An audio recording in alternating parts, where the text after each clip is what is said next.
So Power Book 3 Raising Kanan episode 10 left us with a few cliffhangers going into season 2, and there is definitely a lot to look forward to, a lot of character development still to come, especially for characters such as Jukebox and Kanan, as we'll continue to understand a lot more why they became the characters we saw on Power. But with Detective Howard waking up in the hospital, the question still remains which name he's gonna give. Marvin and Unique both being arrested, so will the evidence hold up for both of them, and could they even meet while they're both locked up? There's Lulu who wants out of the game, and Juke who's moved into Kanan's room, which will bring her a lot closer to Raquel.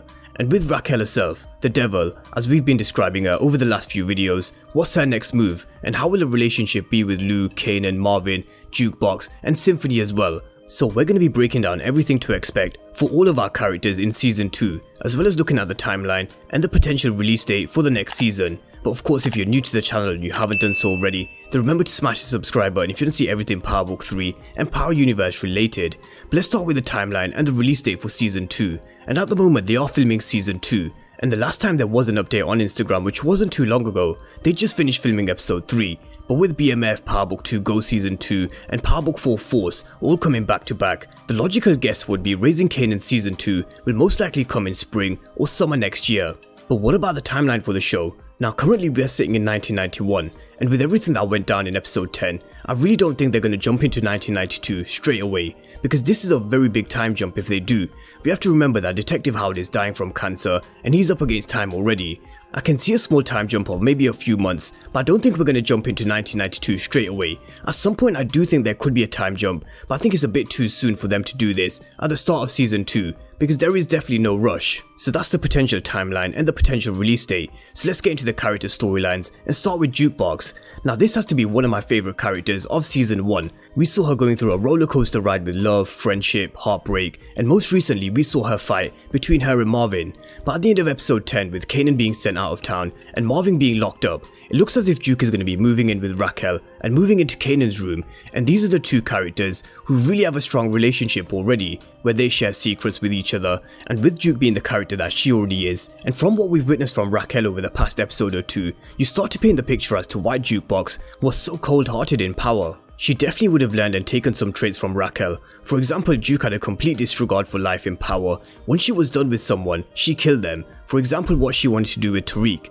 And with Raquel, she's someone who has shown us she'll use anybody for her benefit, and even willing to put her own son in a dangerous situation where he could have been collateral damage, all in pursuit of her gaining control and power over the streets. So let's talk about Raquel next, and with all of these characters I will be diving deeper into them over the coming week or two, because there's definitely a lot more we can go into with the 48 Laws of Power and taking a look at a deeper understanding of the decisions made by some characters and their mindset. But with Raquel, we all came to realize the character that Raquel was towards the end of the season, and she is pure evil. The red dress, the mannerisms, the way she spoke to Lulu, everything about Raquel was really dark. But she realized that Kanan was a threat to her and her business, just like Howard and Unique were a threat. She knew that Kanan screwed up again, because he wasn't sure whether he'd kill Detective Howard, so she had no choice but to send him out of town.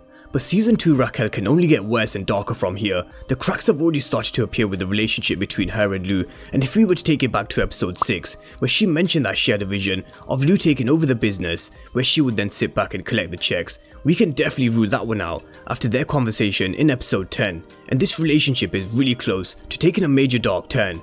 And one character who I'd also think will turn is Symphony. He's done nothing but show loyalty over the season, and I do believe he is who he says he is. But with him helping Kanan getting out of a sticky situation at the precinct, and now helping him getting out of town, I feel he's someone who is slowly getting dragged into the life that Raquel lives, and he'll be dragged in a bit further in season 2. He's the eyes and ears at the club lanes, and with Marvin being locked up, I'm sure Symphony will keep tabs on what's happening with Tony and report this back to Raquel.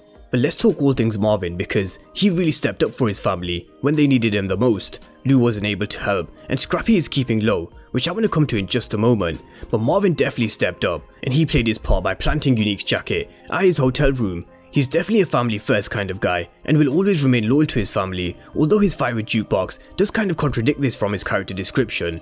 But going into season 2, Marvin is going to be seeing a therapist to try and get his anger under control, and with him being arrested, I wonder whether he'll be in prison for a period of time in season 2, and this is why we'll see him approaching Renee, his anger management therapist. His relationship with Duke will never be the same again, that's for sure, and this is going to be further complicated when we get introduced to Duke's mom, Kenya, in season 2. She left their family when Jukebox was very young. She tried to make it in LA as a singer, but 3 years ago, she moved back to New York. She settled in Harlem, where church is now a big part of her life. So with Kenya being introduced, this is definitely going to complicate things for Jukebox, and no doubt cause her more upset, heartbreak, and possibly more lessons for Duke.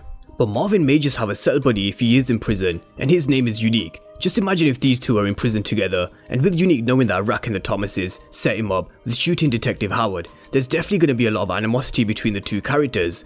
But I really hope that Unique is able to beat this charge that's against him, and we've seen on Power time and time again how Tommy, Ghost, Tasha, and 2-Bit have managed to be released from prison, which is why I predict Lorenzo to be released at some point as well. So I can definitely see Unique being back on the streets at some point, but it may just prove a little tricky with the evidence being so convincing, which points all the fingers to Unique. But with Unique in prison now, it doesn't mean their business has to stop, so I wonder whether this is when we see Worrell really stepping up and taking charge of Unique's crew and organisation. And something that I've mentioned previously is that we do need to watch out for Worrell, because he is going to be a threat. One person who will definitely want to deal with this threat is Scrappy, who was looking very scary with his eye patch in the last episode. For some reason he told Raquel that he needs to be clean as a whistle, with nothing associated to him. Now I definitely don't think Scrappy is Breeze, but I do think Worrell and Unique's crew may think he's dead, and he'll have this element of surprise and the ability to move under the radar if this is the case. Other than that, I can see Scrappy climbing up the ranks within the Thomas organization, mentoring Kanan on the side of the game that he knows best, which is the streets, and what really goes down on the streets. There's also Lou, who we haven't seen mentor Kanan, so hopefully this is another character that we see mentor Kanan next season. So let's talk about Lulu next, because he told Raquel what she needed to hear in the last episode, because she really did make some risky moves, and after hearing that Kanan had shot Detective Howard, he's now had enough. He wants out of the game, but Raquel made it clear that she's not willing to let him go. So their relationship will be interesting to watch and see how this develops over the course of season 2, especially with Lou focusing on music a lot more in the coming season, which could very well be a place where he's forced to clean Raquel's drug money.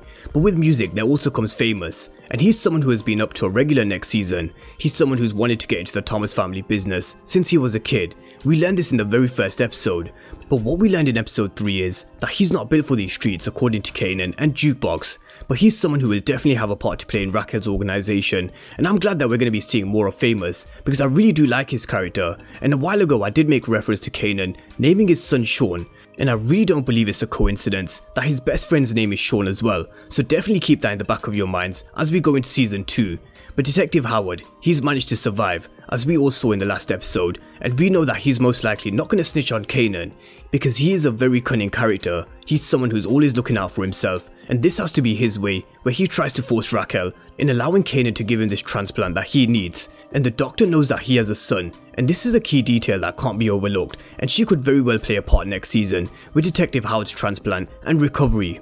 There's also Detective Burke, Howard's partner, and we've seen her opening up to Jukebox about her sexuality, about her past relationships, and how her brother died, which pushed her into joining the police force. She's a straight-by-the-book cop, and her investigating the shooting of Detective Howard or any other crimes, I'm sure she'll leave no stones unturned. So that's just a mini breakdown of each character and their story arcs, where they're heading into season 2 and what we can expect from them, and I'm really looking forward to season 2 already, which will definitely come around quick, especially with all the power we have to come before. But let me know all your predictions for season 2, drop all your thoughts and predictions down below in the comment section, and of course if you're new to the channel and you haven't done so already, then remember to smash the subscribe button if you want to see everything Power Book 3 and Power Universe related, because there are a lot more Power videos to come over the coming months before Power Book 2 Ghost season 2. But as always, thank you guys for watching, and I'll see you next time.